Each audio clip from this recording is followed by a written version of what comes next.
Welcome to the sports segment of the HGP Nightly News, sponsored by HGPTV. I'm Sean Embrock. We begin by telling you that the Guyana Association of Private Security Organization, GASPO, on Sunday, September 11th, held its 9th shooting event, the George Melville Memorial Pistol Shoot at the GDF shooting range, Timeri. Details in this report.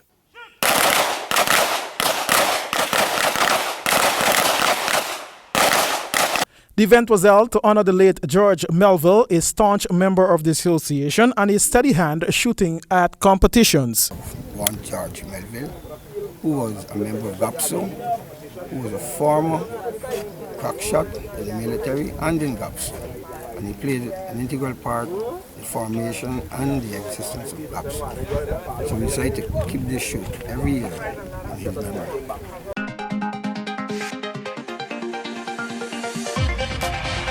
I'm very excited to have the shoot at this venue for the first time. We are looking forward to continue having it more often at this facility, and I think all the members are also as excited as we are.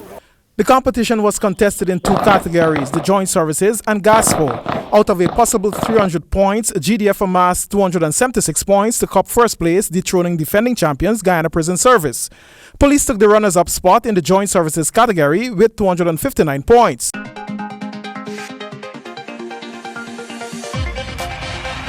For the fourth year running, Bank of Guyana were able to retain their crown with a maximum 257 points above MMC 207 points, taking the runners-up position.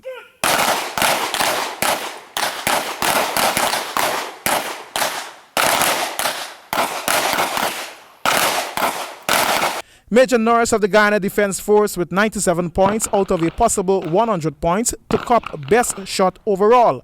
Corporal Tularam of Police with 95 points in the runners-up. Joshua Ramlakan from Bank of Guyana with 90 points and William Lambert 81 were the best shots winners and runners-up for GASPO. Petronella Fraser of Police was the best overall female shooter. As we move to football, Buxton Veterans and Buxton All-Star in winners row in the final group stage matches of the Sherry Freedom Cup Intervillage East Coast Football Tournament. More in this report. The Buxton Community Centre ground was all action on Sunday night, September 11. A sterling effort on the part of the veterans team of Buxton held out for a draw and eventual penalty shootout. The veteran also held their nerve and composure, coupled with patience, to taste victory on sudden death at the penalty line. Our veterans playing against a younger team from Annandale. How you guys feel about the win today? It went down to penalty. It wasn't a bad game. I think we hold it up. We just need a little bit more. Going forward into the semi-final action, the Vets team is confident of being repeat finalists. Simple things, basic things, passing and timing your passes and different things, man. Running, basically running and marking too, very, very important. Okay, you're confident that you will make it to the final again this year? Without it. In the second game, Buxton All-Stars defeated Melanie 4-1 to advance. Freedom Cup football action continues tonight, Monday, September 12th, with the start of the semi-final action. Two University of Guyana athletes received joint sports sponsorship to further their studies at the University of the West Indies Mona Campus, Jamaica. Calvin Chapman files that report. The athletes are long and triple jumper Emmanuel Archibald along with sprinter Owen Adonis. Adonis will be pursuing his Bachelor of Social Sciences in Management Studies and Archibald will be in the sociology field. The National Sports Commission has approved a grant that will provide the latter half of funding the athletes will need to pursue their studies. The National Sports Commission is funding each of those athletes at a cost of $1.4 million per year for the next 4 years. Of course, this is in keeping or conditionally to that they will have the performances in both areas as academic and in the field of sports must be of the requirement, and they are also bonded to ensure that at any level of representation, they will be representing first the University of Guyana, if it's that kind of league, and then of course Guyana as a country. Sports coordinator at the University of Ghana and NSC Commissioner Laverne Fraser Thomas. These athletes gained exposure and caught the eyes of scouts after the University of Ghana Sports Administrator Laverne Fraser had organized for 15 student athletes to participate in the University of the West Indies Track and Field Invitational Meet. That event began Saturday, April 2nd of this year at the UWI Usain Bolt track. Emmanuel Archibald, one of the two awardees, was the most outstanding performer for the local contingent. The long jump and the triple, which in the long jump I had 7.3, which in placed third, and in the triple jump I had 14.75, which got fourth. How has the University of Guyana sport program helped your development?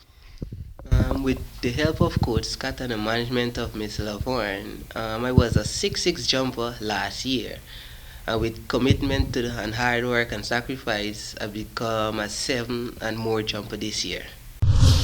What are some of your key objectives, something that you would like to achieve personally when you go over there? The main goal is Olympics 2020 in Tokyo, but I'm trying my best to do 2 World Championship, which starts next year at 2017. And on to boxing now. GDF dominates night 2 of the National Lennox Blackmore Intermediate Boxing Competition at the National Gymnasium. More in this report.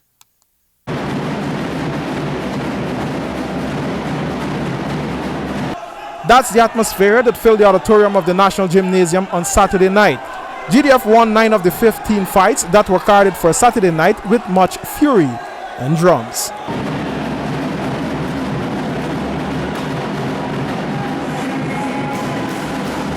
The final results in a subsequent sportscast.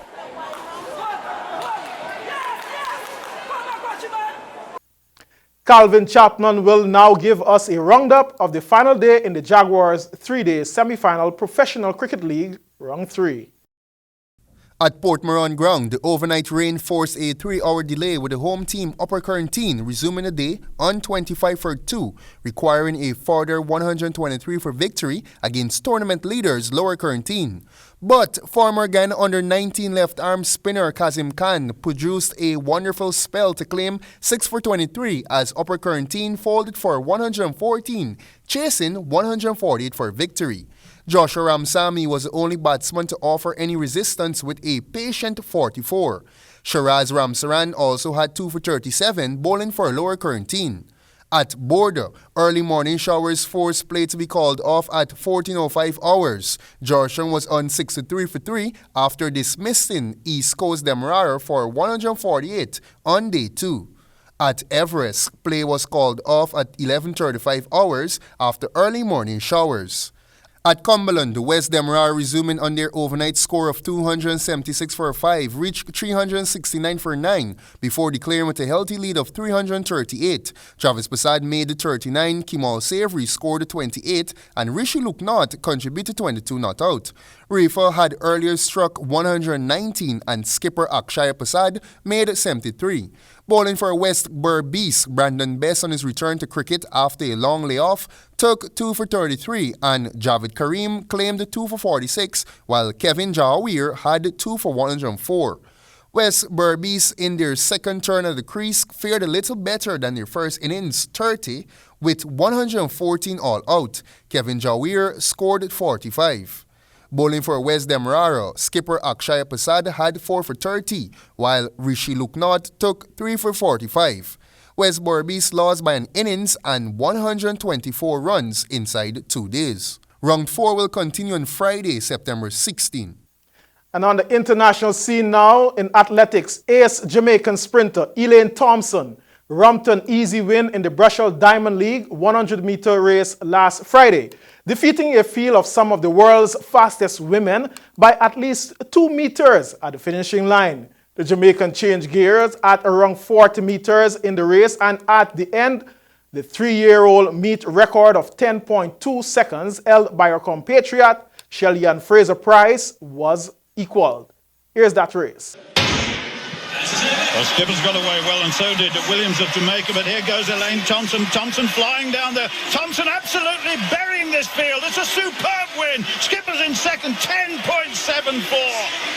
Wow. By the Jamaican Elaine Thompson. Powerhouse away from the blocks. I must say, Williams got away well.